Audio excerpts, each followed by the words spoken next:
Hello, motherfuckers, and welcome to my club of cocktails. This is a place for me to be 100% me, and it helps mentally and physically. I'm Amber motherfucking Lewis. You found me as Kottontale is Mooiisstt. Hello, I'm Mooiisstt. Are you? Are you my foot sugar daddy? Serious feet inquiries, Kottontale on Feet Finder. Good motherfucking afternoon from me to you. It is Monday, the 13th of May. Whew, I got 17 days until we get our keys, 19 days till we move, and don't you know, I have the cave is pretty much, it's 80% packed. Like, I have emptied a lot of, most of our drawers and, cupboards. There's a few things there's still got stuff in the drawers, but um,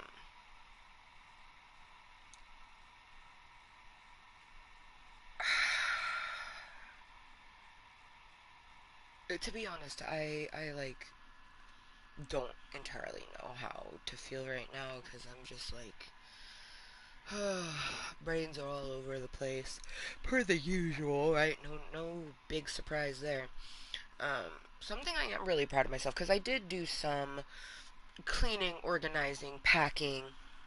We did do a little bit, and one thing I'm really happy about is I had this container that is an arts and crafts container, and it's like, what the hell is wrong with it right now? Oh, that's gonna annoy me. Oh, it's gonna annoy me so bad. Oh, oh, why, why isn't this closed?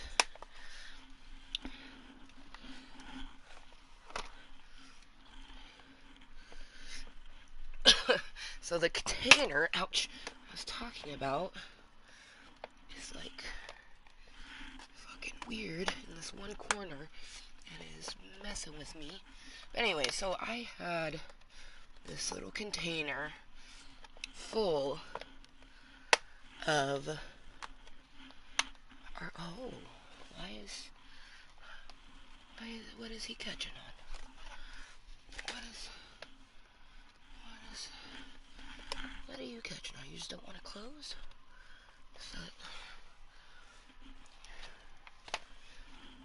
Why is this side not? Whatever. Okay. It's just gonna sit there and annoy me. I'll just try. We're gonna turn it so that I'm not looking at it. Out of sight, out of mind. But we had this container that we were just fumbling with, and it scratched the shit out of me. It had a bunch of arts and crafts stuff in it. And by arts and crafts stuff, I mean a bunch of empty containers, just boxes that past Amber, she was gonna use them eventually, but we don't need a fucking container full of empty boxes going to our new fucking home. Like, we don't need that. So, we turned it into Amber Jr.'s, school folder. Like, all of the things that she's brought home from school. I put it in there. And you might be asking yourself, Amber, are you going to save everything from every year?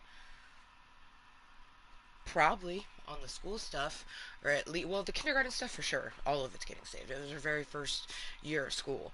Um, Next year we're doing homeschool, so no, we won't be saving stuff from that. But if she ever does end up back in school, I will save certain bits and pieces. Um, I'm very sentimental that way.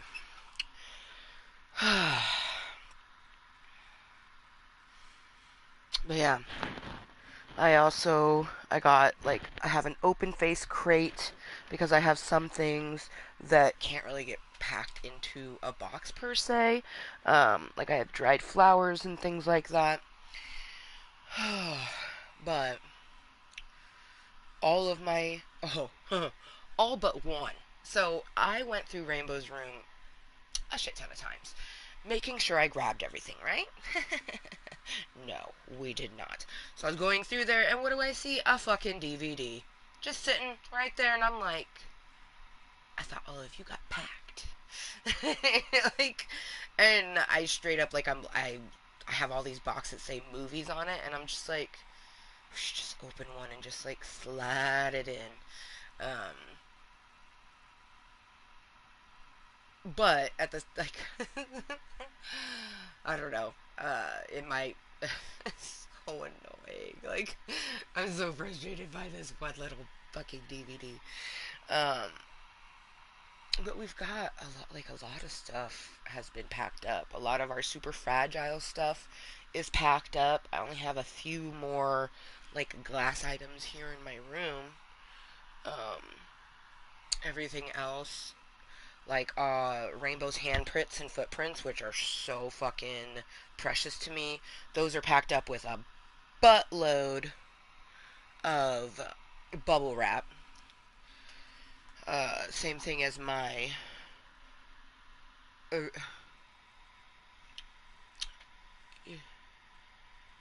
Urura? I can never say her name right. Oh, shit.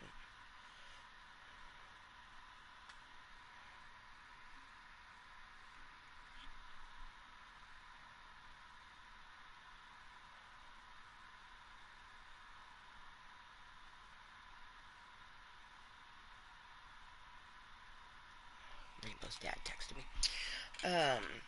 Don't you know? So it's 4:18. At 3 o'clock, I had obtained more medicine. I grinded it up. We fucking loaded a bowl, and it's just been sitting here. Just been sitting because I kind of like I still don't.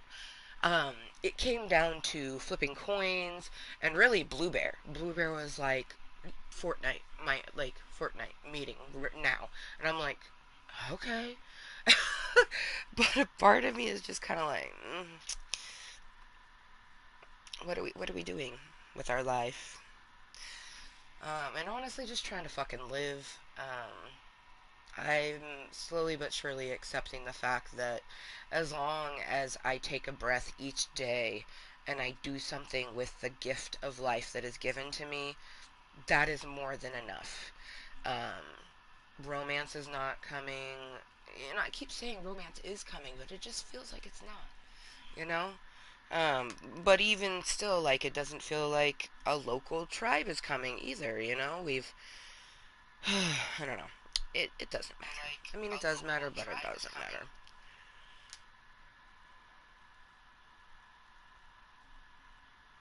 But it's 4:19, so let's get our disclaimers up. Oh, it's literally 4:20 right this moment. Bitch, I didn't even... It's because you monologued. Maybe you could have gotten all this up if you hadn't been yapping. Yep, yep, yep, yep, yep, yep. Oh, it's gonna be nice to have a toke. This is actually our second bowl of the day. So, huzzah to that. Oh, man. Excuse me.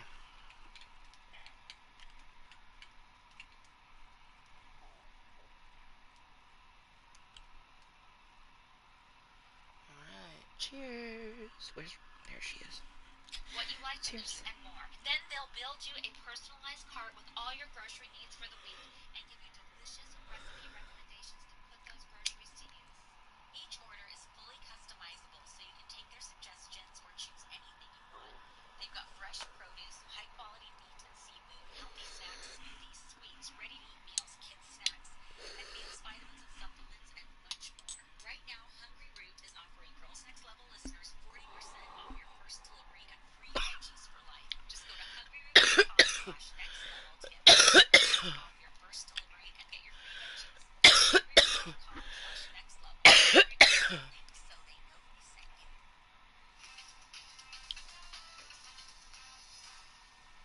That would make Kroger too much. Yum. Yeah, they're my That's really good. we've experienced. So, we got new buds. We have white runts and Bacchio gelato.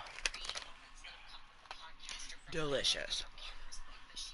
Literally, again, $6 paid for an eighth and a gram, so 5 grams for $6. Yeah, and I It's a also want poip. to say that, like, for people who read that book and, like, just thought that it was true, like, it's just patently obvious. Like, if you read it, it's patently obvious that it's trying to be like a Stephen King thriller. Like, it's not interested in being like, this is my account of the mansion, but, like, it sets a pace that's really quick, and she's running, and she's going, and everything has to be, like, it's basically trying to grab the reader's attention from the get-go as like a narrative, and it's like anybody who's reading the book can see that it's not like a tell-all. It's like reading like Gone Girl, or it's reading like a story.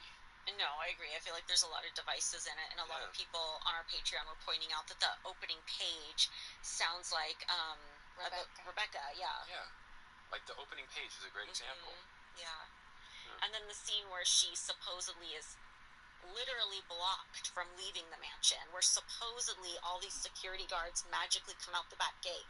When am I crazy, or do I only remember like one security guard ever being back at that back gate? Maybe two. Maybe Yeah, two. there were maybe two. Yeah, sometimes. Yeah, supposedly they blocked her, and then she supposedly. Today.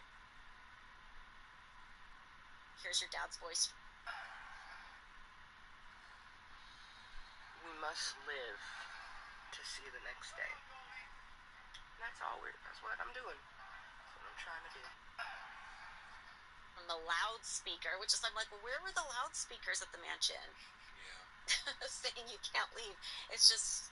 Yeah, things like that don't make sense. Yeah, there's a lot of. It's almost like boring to talk about because it's so stupid. Yeah, but I think there's That's a lot of what it people out there is. who just pick up the book and take it at complete face value. Right. Which is why we want to show all the inconsistencies, because I'm kind of glad they're talking about Crystal Hefner's book because I listened to it. It's available on audiobook, so I listened to it, and a lot of what they're saying I agree with. You know, I don't really need to say my own 2 cents because everything that Holly Madison, Marston, Hefner, what they've been saying is accurate to what I think as well. Yeah, I'm listening to Girls Next Level podcast right now. So we put Fortnite on, but I'm not 100% sure on the modes. I know I want to do one pew pew, that's why I put my face over here. But I kind of see me just doing Lego. Like, I prefer Lego. Especially now they have, like, a special thing in it, so. they're just not true, and the average person does not know that that's not true. Right. And they think, gosh, they went through that, so a girl was trying to leave the property and security would prevent them. No, that did not happen. No. Not for us. Not Yeah. for I me. can't say it didn't happen to her, but Yeah. It's true. People think it's real, I guess. Yeah, totally. Especially because her book is coming out at a time in pop culture where the type of thing she's trying to say is accepted. Like, I feel like when my book came out, it was not accepted and she got a lot of backlash. But her book comes out, it's accepted, and that's what's okay now. Granted, the wheels might change, they always do. But it's just like everybody kind of picks it up and accepts it, and the reviews are good. And I'm like, wait a minute. Yeah. Yeah, I agree. And also, you guys left. You didn't stay. If it was awful for you to be there, like you said, I can build something afterwards, and you have. I mean, I don't know, maybe she just felt like she couldn't leave. I mean, it is hard because everything is taken care of, and you do, LA is so expensive, and you do know that life is going to be so different when you leave there and stuff, so it is hard. But Like, it's not you did impossible. leave? But we did leave, yeah. Yeah. It's not impossible, but it is hard. So I get that part. Like, I get that, like, Empire. struggle. I know, right? I know. Why maybe more empire building? Well, I guess once you get a little bit, maybe you'll get some more. I don't know. I'd like an empire. Can we go back? I know. Can I marry my dad? Yeah. I'd like an empire building situation. Do you remember filming the Lifetime TV special about the wedding that turned out to be about Runaway Bride? I filmed it. Was I in that? Yeah, no, you were in it. I actually went back to watch it because I knew this interview was coming up and I wanted to ask you about it.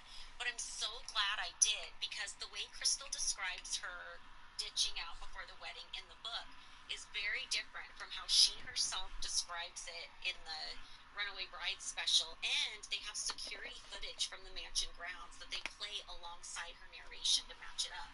So it's not like they're asking her to say certain things or Frank inviting or editing it. They're showing this, which directly contradicts her book, so I'm just so glad I watched it. Yeah. But yeah, there was a scene of like you and Claire playing games with them. There was a scene of you and your brother getting fitted for suits out in the game house. I think that's what it was. It was like just normal life. But I think maybe for her she was really overwhelmed. And it's all internally. What's bizarre is that she like creates people who like stop her. But from my experience, it was her not. She was terrified, but there wasn't anybody stopping her from leaving or anything. It was like a prison inside her head. Yeah, because you guys all went on a trip to London together for the Playboy Club opening right before the wedding, right? Yeah, and she like ran away. Like as far as I heard, she was like in an elevator, and we were supposed to go to the club, and she like just bolted. Or maybe, I don't know. I just remember her like saying over and over again, I can't do this, I can't go, can't do this. Was she saying that to your dad or she just was to saying you? it to all of us. She was whispering it. Well, your dad said in the She Runaway was like Bride in over her special. head. She was like Yeah, 23 years old, and I don't know what was going on. She just kept whispering it to everybody? Yeah, she was in the elevator. We were about to go out into like public, and you like paparazzi, and she was like, I can't. She just wanted out. It was too much. Yeah, it's very interesting, and I can only speculate on what she must have been feeling. But your dad in the special says that she came to him before the wedding and says, I'm having second thoughts, I don't know about doing this. And he was like, well, that's fine with me. Like, because he was saying, I'm paraphrasing here, but he was saying, like, getting married was more to provide security for her. It wasn't like he didn't care. He just cared about, like, the relationship. So it's like she made that clear, and I understand, you know, you're in your 20s, you're in this big situation, there's a TV show, there's a lot of money's being spent, there's a lot of pressure, so I understand there's a lot of pressure, but it's just an interesting choice to just kind of like run off, and you have to make this plan because you have to get both of your cars off the property, and you know, it's that thought out, and she's completely dating another guy on the side, so you can have a boyfriend outside the gates. Why is it that hard to call him off? Like, was there a lot of pressure to stay? That's what I wonder. She doesn't even have a time to it's in her name, and she has the boyfriend. Like, so, see, Yeah, I don't know.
to go over that on the Patreon. I think you should go over that book. Yeah. I thought it was really well done.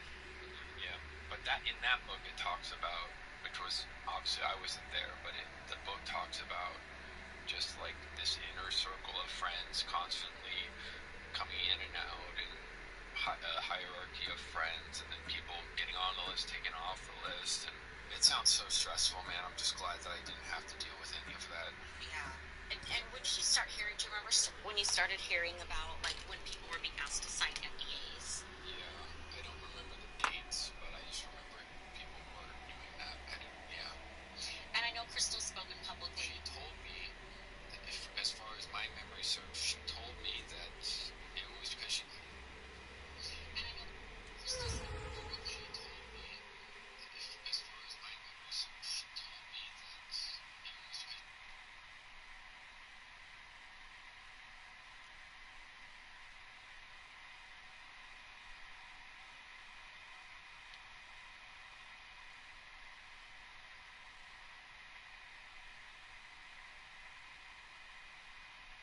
And I know Crystal's spoken publicly. She told me, that as far as my memory serves, she told me that it was because she didn't want people to see my father in that state. I think that seems like a valid reason. Do you believe that's the reason, or do you think it's part of the reason? I find it such a bizarre reason. Like, why do you not talk about someone getting old and dying, and it just seems like a control and power move to me. I just couldn't imagine having my family, my friends sign an NDA. Has Alzheimer's, whatever he had. It just seems so much to me. I love it. We really big means to like it makes chocolate chip cookies. I think they're my favorite thing in the box. I mean, everything tastes really good. But these chocolate chip cookies are like to die for. The homemade pasta, the fresh pasta, it's so good. We get the garlic shrimp, the pasta, and then I make one of their sourdough bread. It's just the house milk baby, the sourdough bread. Will be the best sourdough bread I've ever had. And the sad thing is you get it, and the hard part is done almost. It's baking, but you get to stuff it in the oven, so you get all the baked bread smell. It's like the best bread. Yeah, and everything is done so quick. Even making the bread takes like 25 minutes plus, so it's great. Wild Grain is the first ever make frozen subscription box for sourdough breads and fresh pasta, which is amazing because every item makes frozen in 25 minutes or less. And you can now fully customize your order so you choose any combination of breads, pastas, and pieces. You can even build a pasta order. You can see some really pastries that you want. For a limited time, get $30 off the first box plus free Damn, that was a sexy drip. Oh my god, you guys. Like, drip, drip, drip, drip, drip. Oh shit. croissants in every box. $30 off your first box. Go to wildgrain.com/nextlevel. That's wildgrain.com/nextlevel, or you can use promo code I swear, sometimes I'm like a drifting savant.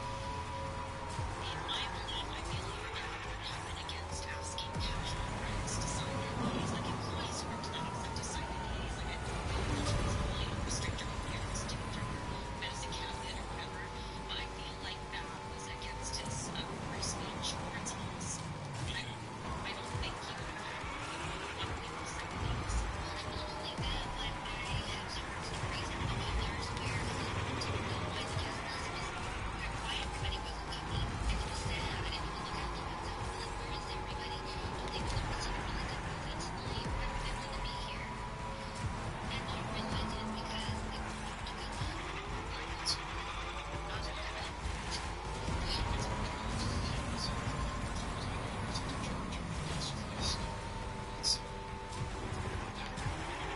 I mean, ultimately, at least we were there. He was. He didn't do it on a day-to-day basis. It was somebody else's job. But he had nothing to say.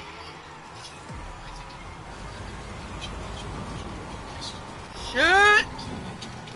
Ah. So, when Crystal first announced her book was coming out, what did you think of that? Were you excited to read it? You know, the fact that I finished fourth and everyone had like a 10 to 15 second lead because I was doing something when the race started. That's kind of wild. Like, Holy shit, are you kidding me? And, talk about yay me. what the hell? And then I read it, and I was like, there's nothing even here. It's just like so boring. And then also I kind of related to her in a certain way, like I was empathizing with her. And then, but there was nothing, there's no tea, like there was no behind the scenes reveal. It read like Gone Girl. I just didn't even know what to do with it because it was like fiction. And people don't know that it's fiction, so if you're reading that thinking it's not fiction, like I'm telling you right now, you're reading a book of fiction, thinking it's real, that's what's happening, in my opinion, because it was like, I was disappointed because I wanted like more behind the scenes interesting stuff, and it was just a thriller. I don't know. Yeah, I felt the same way. I was curious too, because I would just hear people over the years, like Kevin Burns, talking about like, oh, they sold the company and he's not really happy with how it went. Just little things like that that I didn't know about. And I thought, oh, she's gonna spill what happened with the company. She's gonna talk about this. She's gonna talk about that. And it's nothing. It's just, yeah, I don't know. Yeah, she heard so much. She has so much information, and she turned it into like a girl who's being. That's what's so bizarre to me, is that she has these choices. Like, she has so much privy information that we would love to hear about, and that is interesting. And what did she learn from these experiences? And she's just chosen to take this very black and white, I was a prisoner approach to this fascinating life that she's lived, and I don't know. I guess I just disagree with that. Yeah, it kind of bothers me too, because I feel like obviously in the relationship, you know, your dad being so wealthy and everything, and dating younger women who don't have those means, there's like a power imbalance.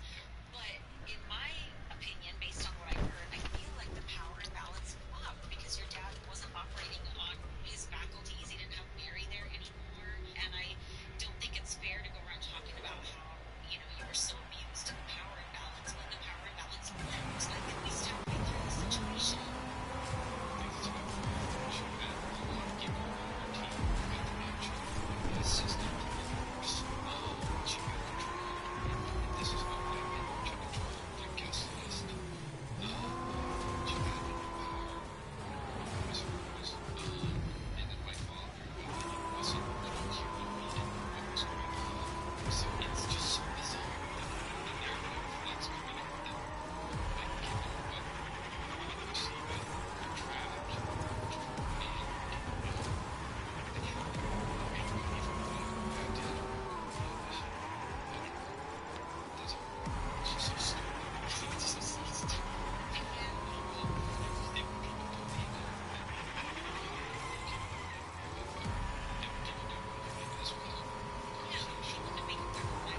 before he said that. Did he ever mention anything else, like whether or not he wanted to be, like, cremated or not? I have a story, though, because I have heard that Crystal controlled the guest list for the funeral. I don't know if that's true, but whoever was in charge of the guest list for my father's funeral, shame on you, because there were people there who I've never seen in my entire life. Stop. And when you say funeral, you mean the memorial. Yeah. The memorial. There were people there who I've never seen in my whole entire life, and there were people filming us as if we were, people for entertainment. There were people filming us on their iPhones. Ew, stop. No. And it was like documenting our grief. That's disgusting. It was fucking wild. Also really important for me because I have no control over this. So this is crazy, but that's the way it is. But it's crazy. Yeah. Well, I've been very verbal about not being invited and being upset about that, but I also have talked to so many people about it, and every single person I've talked to agrees how it went down is not what he would have wanted. I don't know because he always surrounded himself with people that not most didn't have his best interest in them. They were always some of the guests were there because they liked being close to power. So I always felt like maybe this is the life that he made for himself. This is what the family is, and it's definitely not what I wanted. I know that. It's not what I wanted. I don't think it's what you guys would want. It would have looked different if we were in charge of that stuff. Yeah, but those were the people that he surrounded himself with. Yeah. So this is just us speculating, but why do we think it's so important for Crystal to go out publicly and make it sound like she didn't get a dime from your dad? That's what I wonder. Why it's so bizarre? Because it would be easy to say, thanks, you have helping me build this amazing life that I have. Yeah, it's interesting. Like, I understand the urge to want to get away from, like, the gold digger stereotype and be like, no, I did this on my own, I did that on my own. Like, I understand that, but I think, like, also she was married to him, and there's nothing wrong with saying, oh, I got this and I got that, big deal. Yeah, I think you're right. I think maybe She really wants to make it sound like she didn't get, like, a penny except for that house, and she was said they bought the house together. And I feel like it's extreme in she gave for part of it. I think maybe she wants people to think that. I don't know. Interesting. I mean, maybe it's just her being extreme all of the time. Like, she has to be the youngest, she has to be the this, she has to be there for a little while. I think she has to have made her own. She had to. It would be awesome, Crystal, if she had help, so she did it. Maybe. Well, in my opinion, too, I feel like in her book, she likes to play the victim card a lot. So I feel like it's another way of playing the victim. I went through all of this hell, Yeah. and I got nothing out of it. Yeah, I think you're spot on. It doesn't make sense if he's doing nice things, right? If he's giving her all this money, if he's doing all these favors, then get the victim doesn't really make sense. Right. But then at the same time, she's got all these big houses and a Bentley and To me, it all makes these more things. sense if she was getting all these things because like you could be in a really shitty situation and you're getting $10 million every year, say. Like I'm just making up a number, but it makes sense. It makes more sense to me if like, man, my husband is this autistic nut job who like is kind of nasty in these ways, and he doesn't treat me right, but I get this $10 million mansion at the end of the day, and it's really hard to leave. Like that makes sense to me. Yeah, like I could see myself putting myself in strange situations if I'm getting these like benefits, but there's all this bad stuff. So yeah, I don't know. I feel like that's maybe what was happening. I don't know. Yeah. It's strange. It's just strange. Why not be honest with what, Like, why not just honestly say, so then we can all kind of process it? Yeah. I'm just looking at it going, whatever she's saying, I don't believe. I think the conclusion I'm coming to personally is she's just the biggest one-upper. Everything has to be the biggest, the worst, the best, the most extreme, the this, the that. Yeah. I don't know. But black and white, too. I think it needs to be black and white. I feel like there's very little that was black and white about living at the mansion. Yeah. fancy black and white, but inside it's everything's like a slippery slope, shades of gray type of thingy. Yeah. Well, that was all my questions. Yeah, I don't have anything else for now. We covered so much. I know, we did. Yeah. Thank you so much for having me. And Yeah, thanks for coming. I fucking love doing this with you guys, so. Me too. Yeah, we love having you. Thank you. Hopefully we'll have a lot of other occasions to talk about all kinds of other stuff. Yeah, hell yeah. I love that. So are you ready to walk out into the sunshine? So thank you so much for joining us. If you'd like more content, check out our Patreon at patreon.com.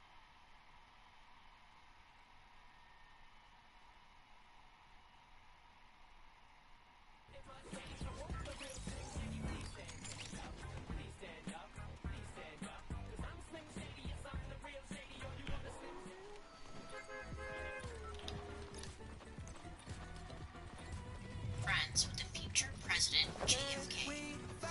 I know, I feel like lately we can't do any stories without JFK popping up. Weird crossover. But Offie and JFK, they hit it off so well that JFK even named one of his dogs after him. But not everyone liked Offie. He actually started to get the nickname around town as Carmy Awful. Wow, good one, you guys. Lame. But this was mostly because Offie was basically openly gay, so they made fun of him. So Offie, he was known around town for being like a little too curious and also loose-lipped. Like he liked to gossip, you know, like a lot of us. And Offie was stuck being Bullett's assistant years after he should have been promoted, but he just kind of kept his head low and kept out of the spotlight. On September 8th, 1943, Offie Oh, visits that's right. Lafayette Vader Park. is at the fucking This island. is known to be like a cruising spot near the White House. And at this time, cruising culture was important in the queer community. There were I'm not like, why is apps there a to red meet thing people, on the place so that I like you'd to have to go to land? certain spots in person to find someone to maybe hook up with, hang out with, whatever you do. And the police in big cities would place undercover cops in these spaces to try and trick people into giving them a little handy in a bush.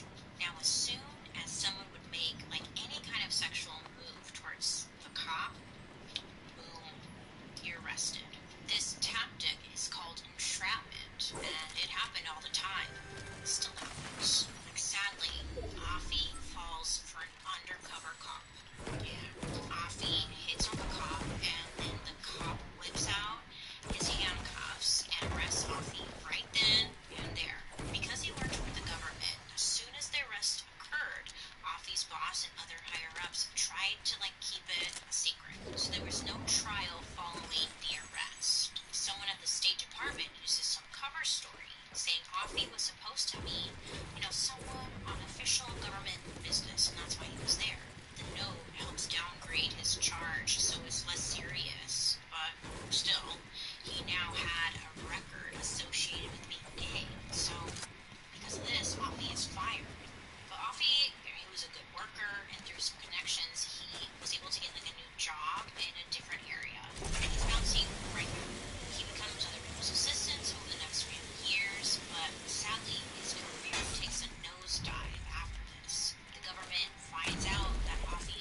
examinations and testimonies, there was never any hard evidence. Quote, military intelligence officials could not point to a single example of a gay American citizen who had betrayed classified information. But it didn't matter because it was pretty much impossible to fight back. That is, until November of 1950, when 5 men in Los Angeles decided to do something about all this forgive me is. Hey, me, Paul, and Joan, we had a pool party this last weekend. It was a riot. Paul was making cocktails, BBQing, and I think Joan made out with the pool boy. Yeah, you did, girl. I saw. We all saw. Okay, it was kind of embarrassing. Whatever. Now the problem is when you go that hard, it eventually catches up with you, right? And then you're left feeling all dehydrated and just like, why?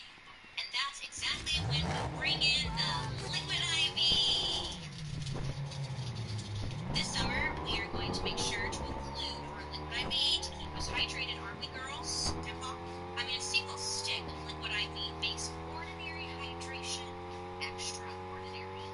They have this amazing thing called LIV Hydroscience. They essentially figured out the perfect balance of electrolytes and 8 essential vitamins and clinically tested nutrients that will turn water into the most incredible hydration you've ever had. It's like water 2.0. Yeah. I mean, I've talked about their Concord grape. Let me tell you, it's my favorite. And they also have strawberry lemonade flavor. It's good. For summer, you gotta try the white peach and the lemon lime. I mean, it's the perfect flavor for that little summer BBQ action we've got going on. So Joan, Paul, and I, we're gonna have to mix up some liquid IV, aren't we? Yeah. I mean, it's so convenient, right? All you have to do is open up your little pack and then mix it into water. And just one stick plus 60 ounces of water hydrates better than water alone. Now, ain't that something? But unfortunately, I mean, I don't think really anything can bring it all back to life. Turn your ordinary water into extraordinary hydration with Liquid IV. You can get 20% off your first order of Liquid IV when you go to liquidiv.com and use our code DARKHISTORY at checkout. That's 20% off your first order when you shop Better Hydration today using promo code DARKHISTORY at liquidiv.com. Let's go, girls! So they wanted to do something to help not only themselves, but as many queer people as they possibly could. So these 5 men decided to create a secret club. Bro, you They jacked called my it car. the Mattachine Society.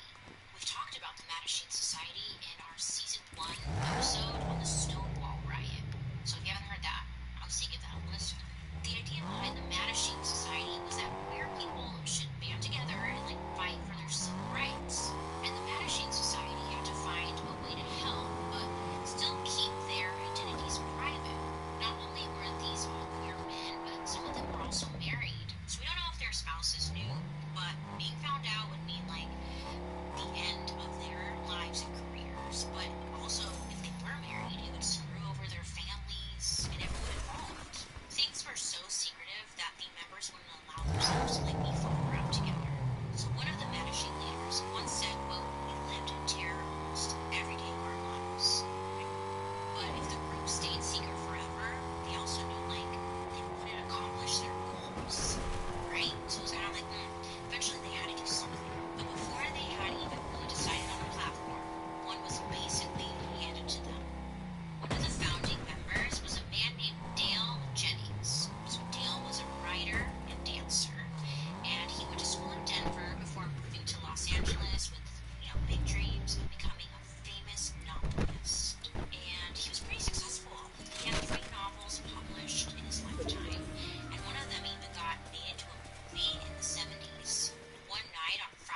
inside the car, two officers, they start making fun of Dale and threaten to beat him up. So they got him in the car and they're slowly driving around town, interrogating him about his job and his life, like, while he's in the car. And Dale just totally helpless. They drive around the park a couple more times before finally taking Dale to the police station. And while he's there, he gets charged with lewd vagrancy, which is essentially like waiting around and looking for sex. Now, this was the most common charge that came along with entrapment.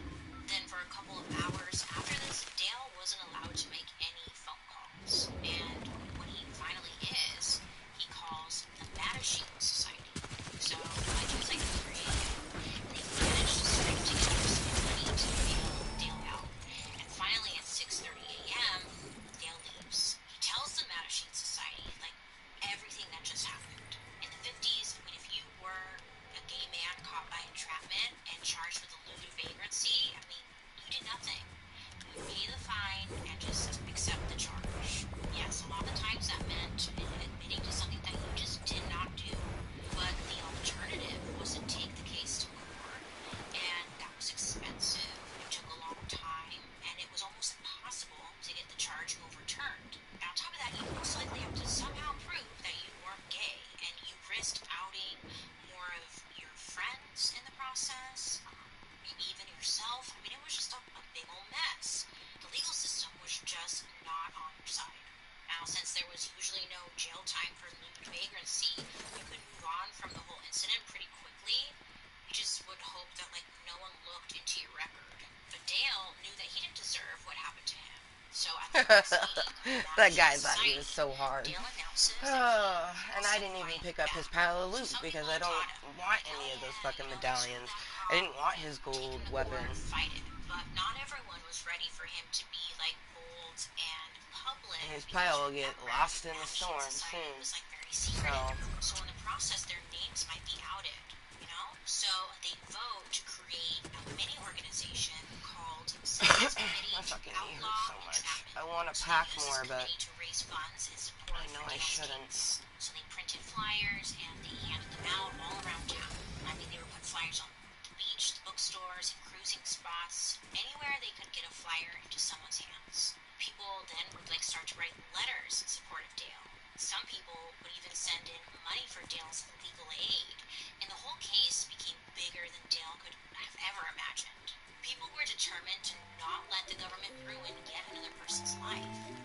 So Dale looks for a lawyer, and he finally finds one named George You should be Shipley. able to hire So in Medusa. July 1952, Dale's case showed up in court. This lawyer argues against the charge, and he's feisty. Dale actually admits to the judge that yes, he's a gay man. Like, full stop. Honestly, nobody was expecting that. Shipley argued that Dale did nothing wrong, saying, quote, the only perverts in this courtroom is the arresting officer, end quote. Oh shit, you know. Snaps. So when the jury deliberates, all but one of them is ready to clear Dale's name. But there was one person who had major, like, lock him up energy, and this ended up in a hung jury because of this one guy. Now, normally this would mean a retrial, but the district attorney refuses. I guess it was close enough, and Dale walks free. Now, it might have happened because of a technicality, but in the end, it's a victory. Now, we're bringing this up because this is the first time anyone has ever beaten the system of entrapment. It's considered the first victory for gay rights in the United States. So now Mattachine is ready to rumble. I mean, they start heavily publicizing their victory.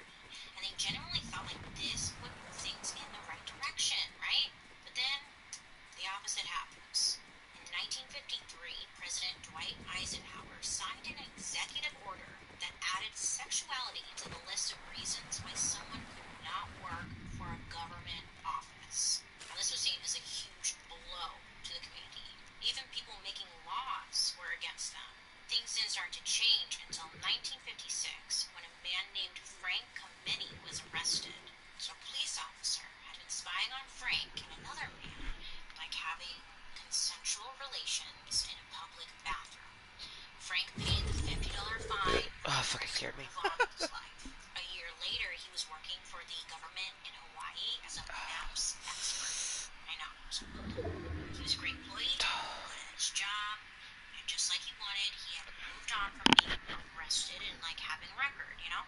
But somehow his employers found out about his arrest and he was fired for being gay. And instead of giving up, Frank took the case to court in 1959.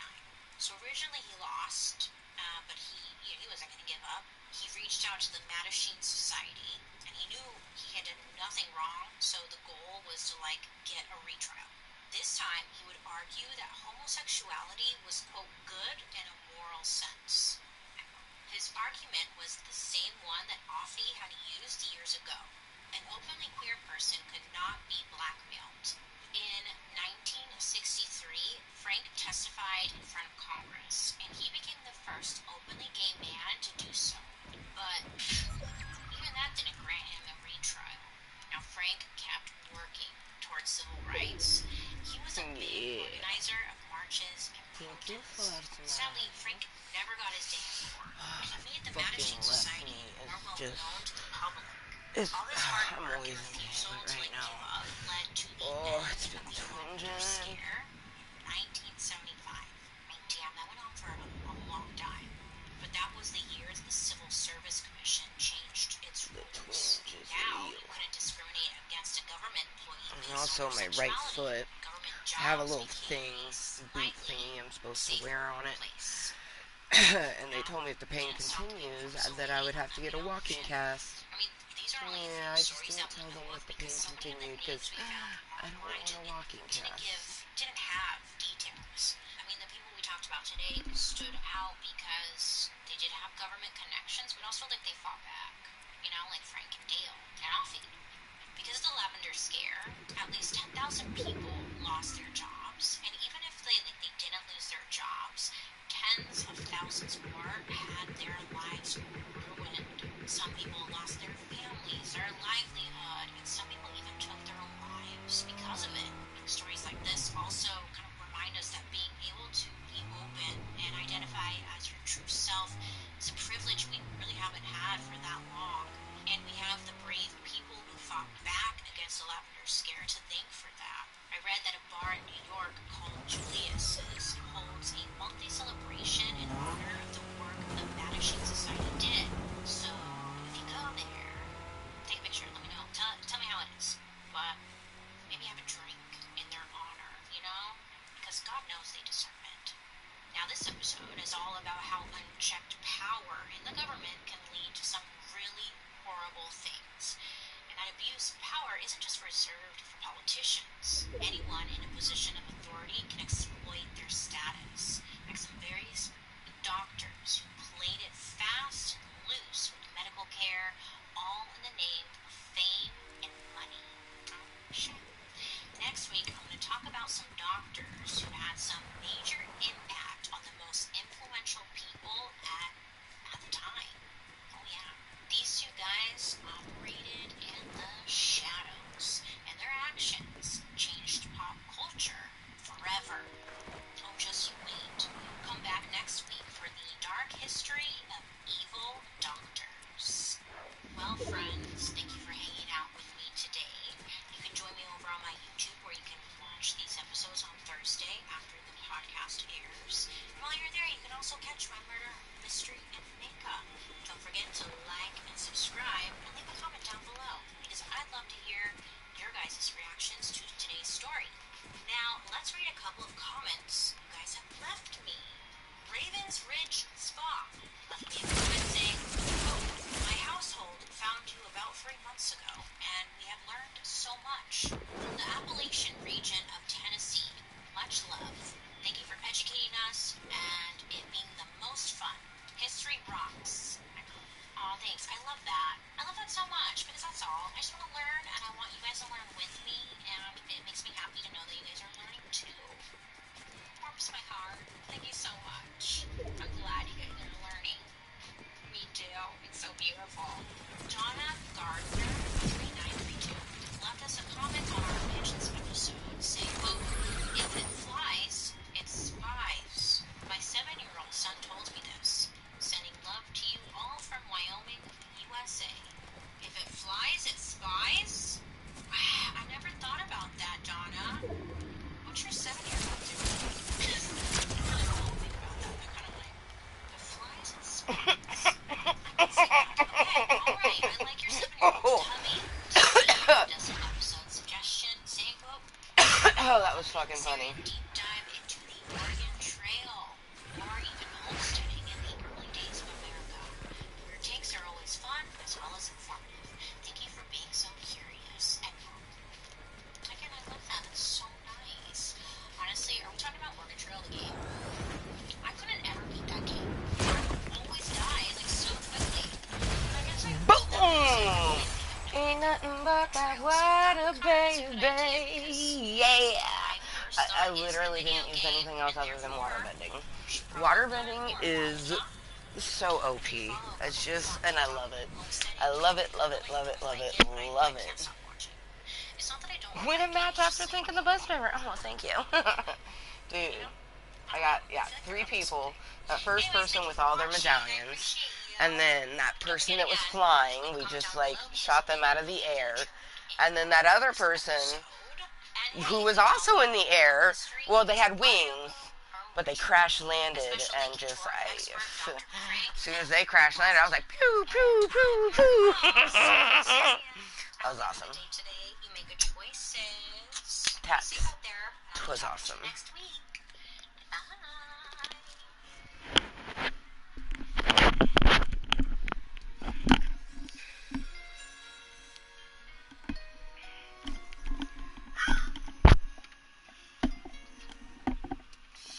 Imagine the softest sheets you've ever felt. Now imagine them getting even softer over time.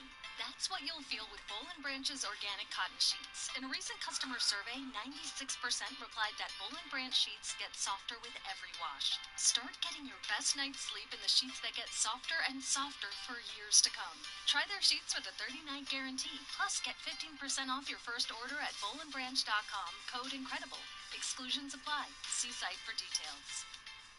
Guys, are you still dealing with loss of energy, poor sleep, weight gain, and even ED? Revive Men's Health Portland offers guaranteed low T and ED treatments, and this month only, qualified patients get a free 1-month supply of personalized ED medication, plus a free ED treatment producing immediate results. Availability is limited. Book your free exam and consultation today. Call 503-944-1111. That's 503-944-1111, or visit revivemenshealth.com. Guys, are you still dealing with loss of energy, poor sleep, weight gain, and even ED? Revive Men's Health Portland offers guaranteed low T and ED treatments, and this month only, qualified patients get a free 1-month supply of personalized ED medication, plus a free ED treatment producing immediate results. Availability is limited. Book your free exam and consultation today. Call 503-944-1111. That's 503-944-1111, or visit revivemenshealth.com.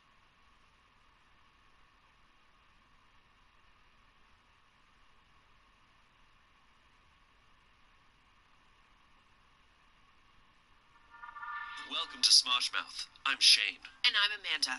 And we have a very important episode today.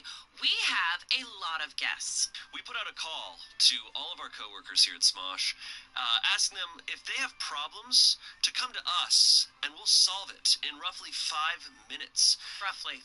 And we got a lot of responses. A lot of people have a lot of problems here. So we're going to solve all the problems here at Smosh. Yeah, we're going to solve it, and they're going to be just fine after they leave. Everyone's going to be so happy after this episode because of Smosh Mouth. We are problem solvers. Yeah, we're the 2 most equipped people at Smosh. We have no problems whatsoever. Exactly. No, right? We're smart, we're intelligent, yeah. We're wise. Hot. We can solve your problems. We're freaking hot, dude. We're hot people who solve your problems. Get in here. Yeah, come on. We've seen the list. There's a lot of people. We're going to try to get to all of them. Yeah, I'm really excited. No, we can't leave someone behind. No. That'd be Do not leave soldiers behind. No. Just like you leave me behind in FNAF. You disassociate so hard. Dude, I don't know if Sister Location is out yet as of this episode airing, but we've done it all. We've done all of FNAF.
selling a little or a lot, Shopify helps you do your thing, however you cha-ching. Shopify is the global commerce platform that helps you sell at every stage of your business. From the launch your online shop stage to the first real life store stage, all the way to do we just hit 1 million orders stage, Shopify's there to help you grow. Whether you're selling scented soap or offering outdoor outfits, Shopify helps you sell everywhere. From their all-in-one e-commerce platform to their in-person POS system, wherever and whatever you're selling, Shopify's got you covered. Shopify helps you turn browsers into buyers with the internet's best converting checkout, 36% better on average compared to other leading commerce platforms, and sell more with less effort thanks to Shopify Magic, your AI-powered all-star. Shopify powers 10% of all e-commerce in the US, and Shopify's the global force behind Allbirds, Rothy's, and Brooklinen, and millions of other entrepreneurs of every size across 175 countries. Plus, Shopify's award-winning help is there to support your success every step of the way. Because businesses that grow with Shopify. Sign up for a $1 per month trial period at shopify.com/audioboom, all lowercase. Go to shopify.com/audioboom now to grow your business no matter what stage you're in. Shopify.com/audioboom. Hi, how are you? I hope you're having a wonderful day. My name is Bailey Sarian, and today is Monday, which means, you guessed it, it's Murder, Mystery, and Makeup Monday.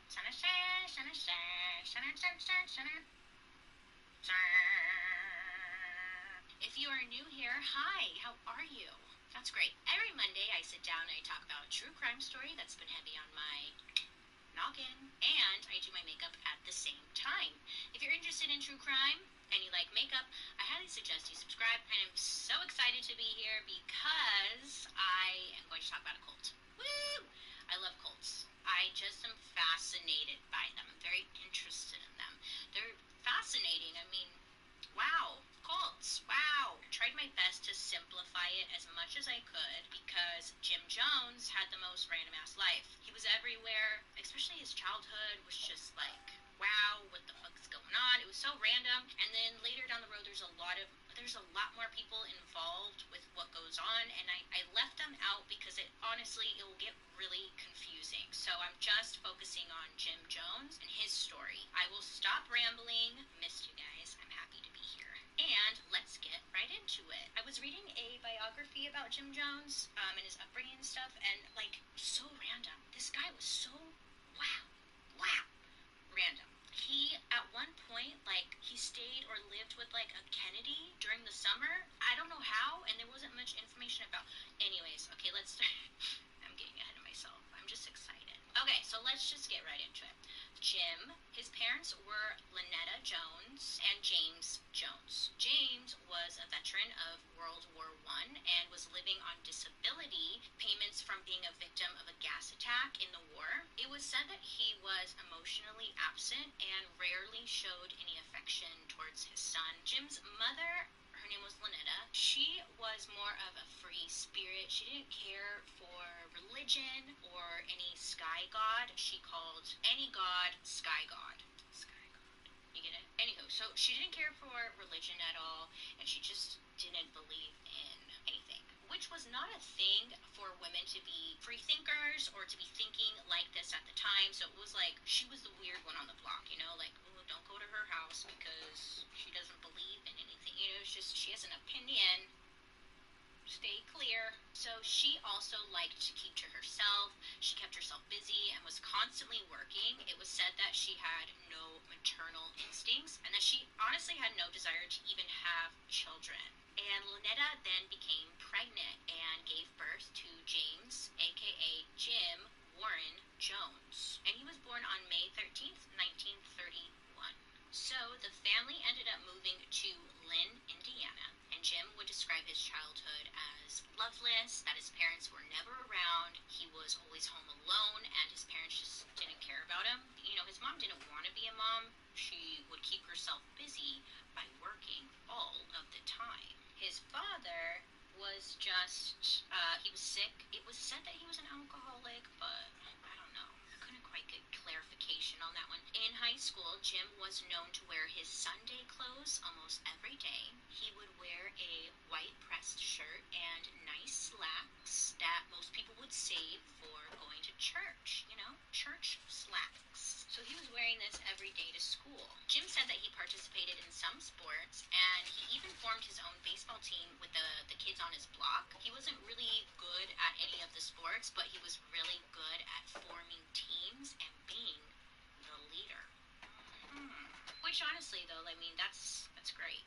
Well, not in this case. Now, as a teenager, Jim said that he explored the different churches in town. He went to as many churches as he could, and he would just go sit in and see what they were preaching, what they were saying, and he just wanted to know as much as he could about the different options and different religions out there, because there were a lot. So Jim would just hop around, and he was just trying to find the right fit, the religion or the church where he felt like he belonged, something that he could stand by. Jim would carry a Bible with him everywhere he went, and also as a teenager, he would go out in the street, like the main center where a lot of people would be shopping and stuff, and he would be preaching the Bible. He was very passionate about it. At the age of 17, Jim, he got a job at a hospital, and he was working as, I don't know the actual job position, but he was like a helper. He would often clean up vomit. He would help with moving newly deceased or handling disposal of amputated limbs. So I don't know how I went from throw up to amputated limbs, but that's kind of what he did at 17, which is whatever. Okay, but Jim said this is where he just thrived, and he was now considering getting into medicine because he just loved it. So in 1948, while working at the hospital, that's where Jim met a nursing student who was also working there. Her name was Marceline. They got along the block, affection towards things. So I'm just focusing Jones out because Jones had them. Woo! I love Colts. I just am fascinated by them. I'm very interested in them. They're fascinating. I mean, and you like makeup. If you are new here, hi, how are you? That's great. Every Monday I sit down and I talk about a true crime story that's been heavy on my noggin, and I do my makeup at the same time. If you're interested in true crime and you like makeup, I highly suggest you subscribe, and I'm so excited to be here because I am going to talk about a cult. Woo! I love cults. I just am fascinated by them. I'm very interested in them. They're fascinating. I mean, wow, cults, wow. I tried my best to simplify it as much as I could because Jim Jones had the most random ass life. He was everywhere, especially his childhood was just wow, what the fuck's going on? It was so random. And then later down the road, there's a lot more people involved with what goes on, and I left them out because it will get really confusing. So I'm just focusing on Jim Jones and his story. I will stop rambling. Missed you guys. I'm happy to be here. And let's get right into it. I was reading a biography about Jim Jones and his upbringing and stuff, and so random. This guy was so wow, random. He, at one point, he stayed or lived with, a Kennedy during the summer. I don't know how, and there wasn't much information about. Anyways, okay, let's start. I'm getting ahead of myself. I'm just excited. Okay, so let's just get right into it. Jim, his parents were Lynetta Jones and James Jones. James was a veteran of World War I and was living on disability payments from being a victim of a gas attack in the war. It was said that he was emotionally absent and rarely showed any affection towards his son. Jim's mother, her name was Lynetta. She was more of a free spirit. She didn't care for religion or any sky god. She called any god sky god. Sky god. You get it? Anywho, so she didn't care for religion at all, and she just didn't believe in anything, which was not a thing for women to be free thinkers or to be thinking like this at the time. So it was she was the weird one on the block, oh, don't go to her house because she doesn't believe in anything. It's just she has an opinion.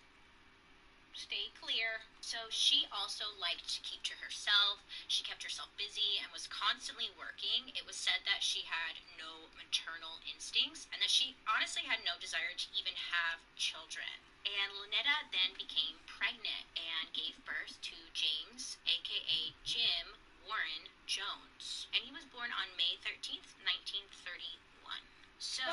birthday ended up moving to would have been Lynn, today. Indiana. And Jim would describe his childhood as loveless, that his parents were never around, he was always home alone, and his parents just didn't care about him. You know, his mom didn't want to be a mom. She would keep herself busy by working all of the time. His father was just, he was sick. It was said that he was an alcoholic, but I don't know. Couldn't quite get clarification on that one. In high school, Jim was known to wear his Sunday clothes almost every day. He would wear a white pressed shirt and nice slacks that most people would save for going to church, you know, church slacks. So he was wearing this every day to school. Jim said that he participated in some sports, and he even formed his own baseball team with the kids on his block. He wasn't really good at any of the sports, but he was really good at forming teams and being the leader. Which honestly, though, I mean, that's great. Well, not in this case. Now, as a teenager, Jim said that he explored the different churches in town. He went to as many churches as he could, and he would just go sit in and see what, you know, what they were preaching, what they were saying, and he just wanted to know as much as he could about the different options and different religions out there, because there were a lot. So Jim would just hop around, and he was just trying to find the right fit, the religion or the church where he felt like he belonged, something that he could stand by. Jim would carry a Bible with him everywhere he went, and also as a teenager, he would go out in the street, like the main center where a lot of people would be shopping and stuff, and he would be preaching the Bible. He was very passionate about it. At the age of 17, Jim, he got a job at a hospital, and he was working as, I don't know the actual job position, but you know, he was like a helper. He would often clean up vomit. He would help with moving newly deceased or handling disposal of amputated limbs.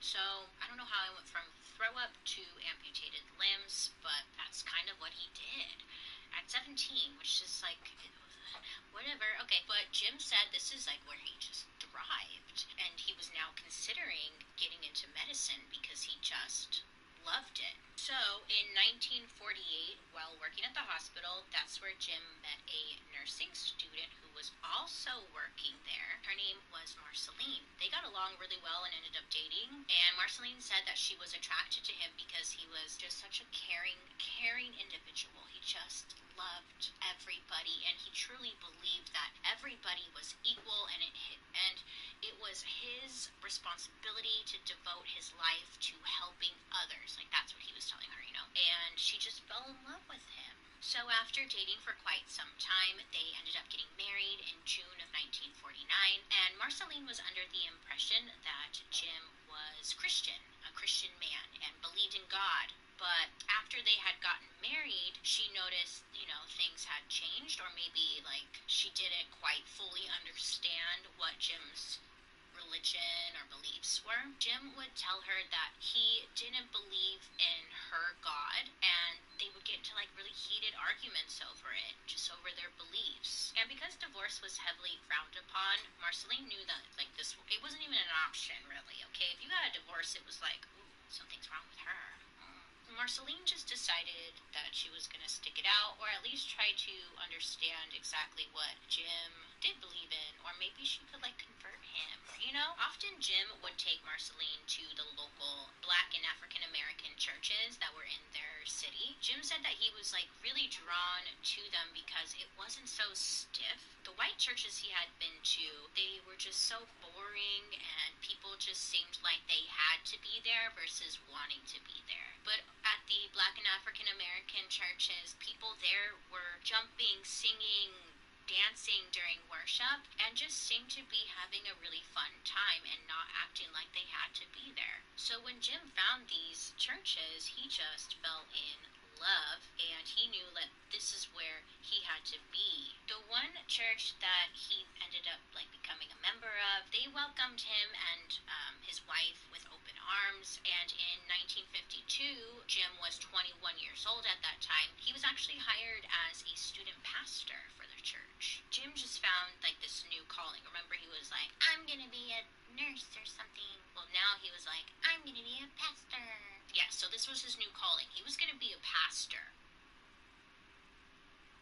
The other night I was watching a movie, alone, per usual, and I was really craving my favorite loaded nachos from this restaurant across town. It was late, but they're open 24 hours. I was like, should I just go pick them up? I'll drive over there. I mean, if I've learned anything on murder, mystery, and makeup, it's that I should not go out wandering late at night, especially alone, because that would, or even could, cost me. But you know what won't cost me? Delivery fees on Dash Pass by DoorDash. Whether it's food from your favorite restaurant, groceries from across town, or anything in between, Dash Pass has got you covered. Dash Pass is an exclusive membership from DoorDash that gets you unlimited $0 delivery fees on eligible orders and members-only deals and discounts. Dash Pass gives you special access to exclusive promotions and menu items, all for $9.99 a month, which pays for itself in 2 orders on average. Whether you're in a rush or maybe you just want to enjoy a cozy night in, Dash Pass is the most budget-friendly way to get everything you need delivered right to your door. So forget about those extra delivery fees and enjoy your favorite items stress-free. I know, I was like, what is this? If I knew about this, I would have signed up a long time ago. I mean, I abuse DoorDash. Like some days, my DoorDash order of dessert is showing up at the same time as the dinner I ordered, and it's like a 3-way I wasn't ready to be a part of. But if I wasn't paying for delivery fees, I mean, who knows what I could have bought by now? Lambo, a new kidney, New Zealand, I don't know. But now with Dash Pass, I can start saving, which is always a good thing, So they say. Get more from delivery for less with Dash Pass. $0 delivery fees and reduced service fees on eligible DoorDash orders. Sign up for Dash Pass today and get your first 30 days free if you're a new member. Subject to change. Terms apply. Open the door to $0 delivery fees and savings you can't get anywhere else. Sign up for Dash Pass today, only on DoorDash, and get your first 30 days free if you're a new member. Subject to change. Terms apply. When you buy Kroger brand products, you feel like you're winning. That's because they offer proven quality at lower than low prices. In fact, we guarantee that you and your family will love how Kroger brand products taste, or you get your money back. So next time you're shopping for the family, look for delicious Kroger brand products, because they'll make you all feel like you're winning. Shop now, in-store, or online. Fred Meyer, fresh for everyone. So Jim was a student pastor for about a year. He would just kind of grow frustrated because he wanted to do his own thing versus being told what to do. So he was like, I'm going to open up my own church, and I'm going to open it up in Indianapolis. So he did just that. And he liked the freedom of it because preach what he wanted to preach and not be told what he had to do. He didn't want to be told what to do.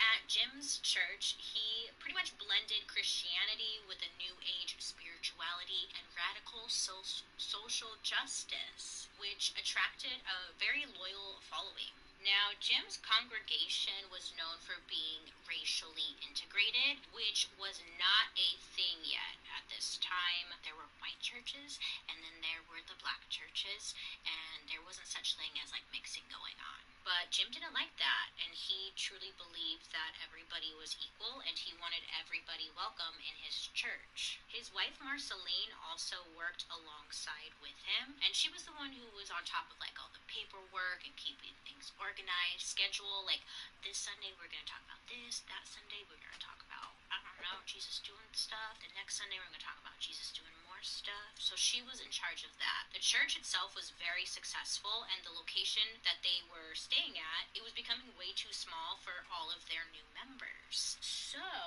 they were looking into expanding into a much larger area. So the current area that Jim's church was in, it was a low income community, and he knew like he couldn't ask the community or the members for money or donations to get a bigger place because he knew like a lot of them were struggling. Instead, he needed a better plan.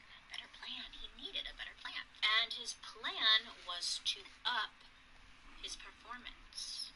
That's a good plan, right? Jim needed to wow the crowds, and he could do this by performing miracles, right? I mean, that's how you wow a crowd. Miracles? You got miracles at your church? Wow. So Jim would command people in the crowd, you know, he'd call random people and he'd be like, I command your headache to vanish. And it would. Or he would command coughs to stop. He knew that people wouldn't believe his miracles right off the bat until he had gained their trust. So he started with coughs and headaches, right? He started small. But Jim would declare that these people were healed. He would be yelling, healed by the power of God has granted through him. It's really like amping everybody up, like it's a concert. He's like, healed.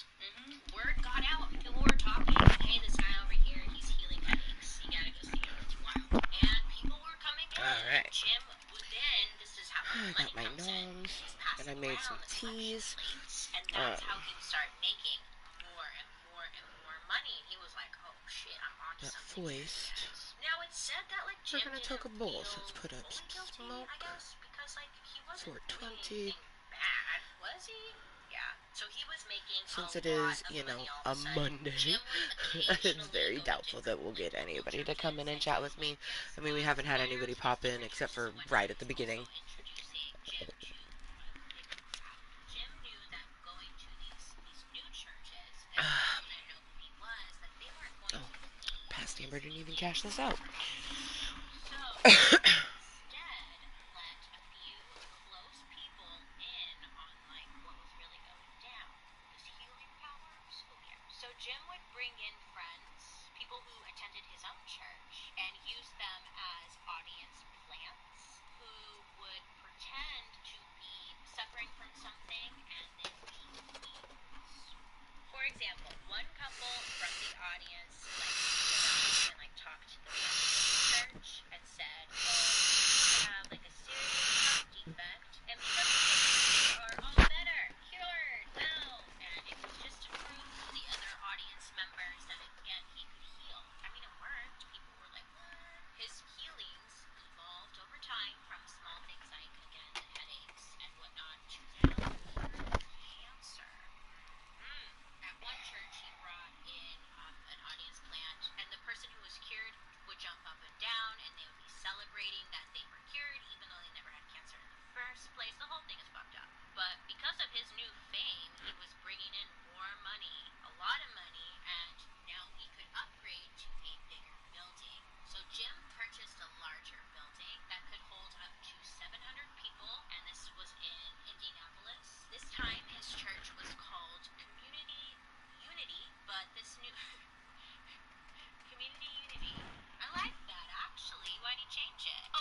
two teas. One is a caffeinated caramel tea. Both are Bigelow tea. And my other one is a lemon probiotic. The caramel one is slightly bigger. And then I have some off screen over here. I got some chicken, or actually chicken's over there. Chicken tortillas. I got some cheese, a little bit of sour cream, and some lettuce. But I'm chilling in Club Kottontale having a toke, or was getting ready to have a toke, and I was like, you know what? We should send our best duder a smoke with friends. So, why do I feel like you were the one that just commented? Because it just popped up that somebody commented. It could be Assbot, but I don't think so.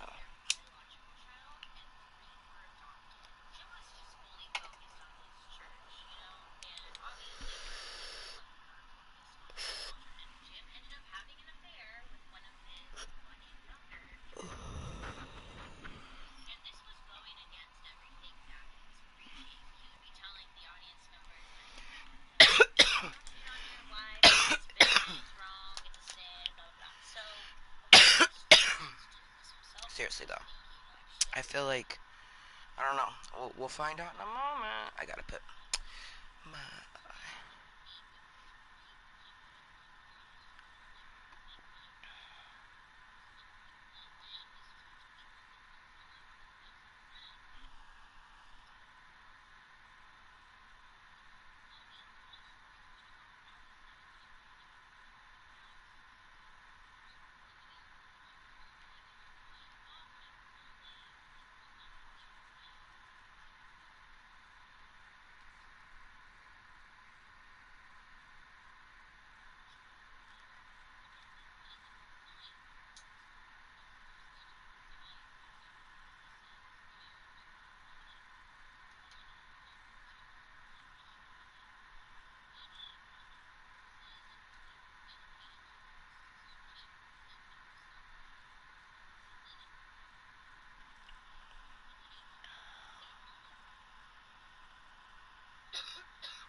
tea. Everything smells so good in here right now.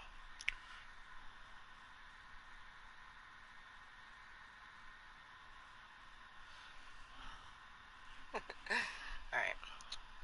Hello, motherfuckers. Welcome to my Club of Cottontales. I'm getting my Chizzity chat back up a roonies. If it will let me. Just taking it sweet. Yes, there it goes. There it goes.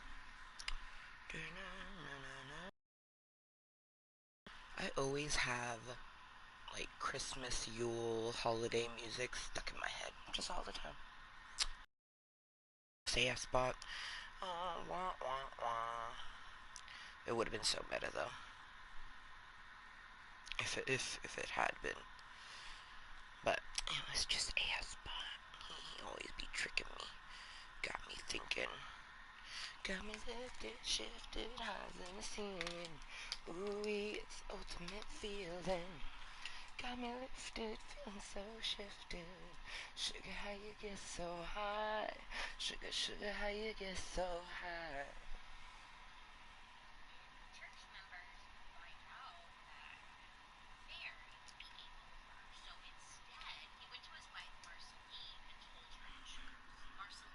Had some issues with her back, which had left her bedridden most of the days. And because of this, she wasn't able to sexually satisfy him because her back hurt. Well, I'm sorry, it was more. It wasn't just like her back hurt. She was bedridden, and like yeah, so she wasn't able to sexually satisfy him. So Jim told Marceline, "I love you. I still want to be married to you. It's just, look, I have this girl on the side who's going to give me the sexual part of the relationship that you can't provide for me."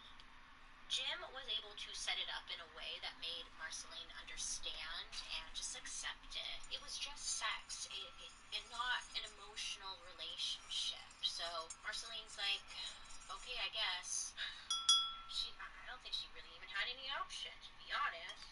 What was was she gonna say no and then what? Leave him? Where's she gonna go?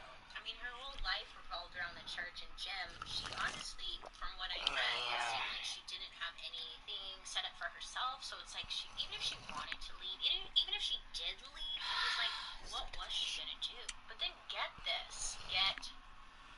Jim then went to his church and he told the members That is fucking what was supportive. going on, and he just kept it honest. Got up there and said, hey everybody, God is good, and so are 19-year-olds. Hey, up top. So Jim went to his church and just told them what was going on.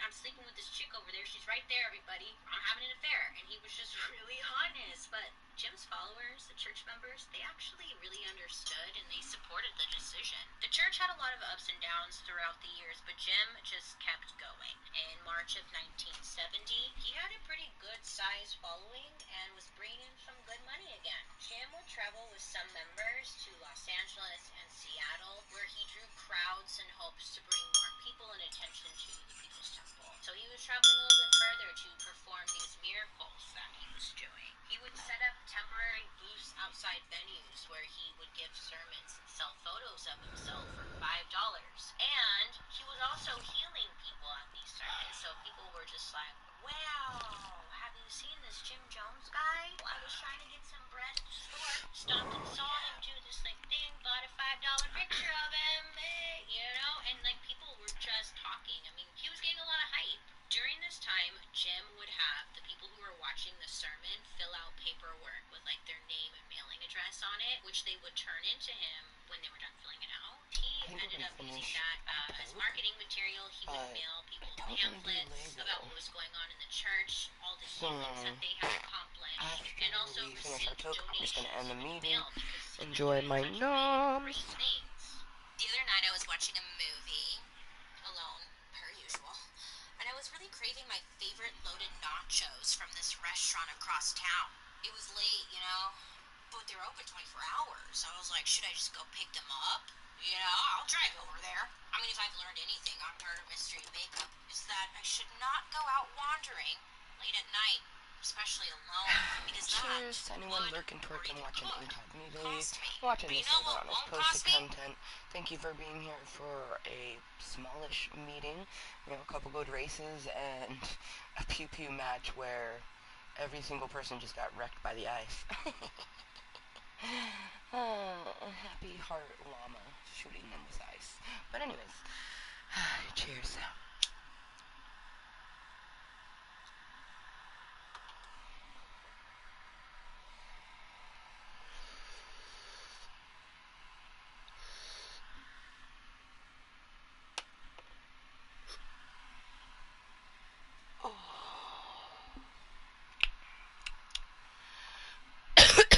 Until next time, and always, which, it's Monday, I have Tuesday and Wednesday to myself, Thursday I pick Junior up from school, so yeah, I'm gonna enjoy my evening, yeah, until next time, and always, be kind to yourself, and everyone else. I'll see you next time. Bye!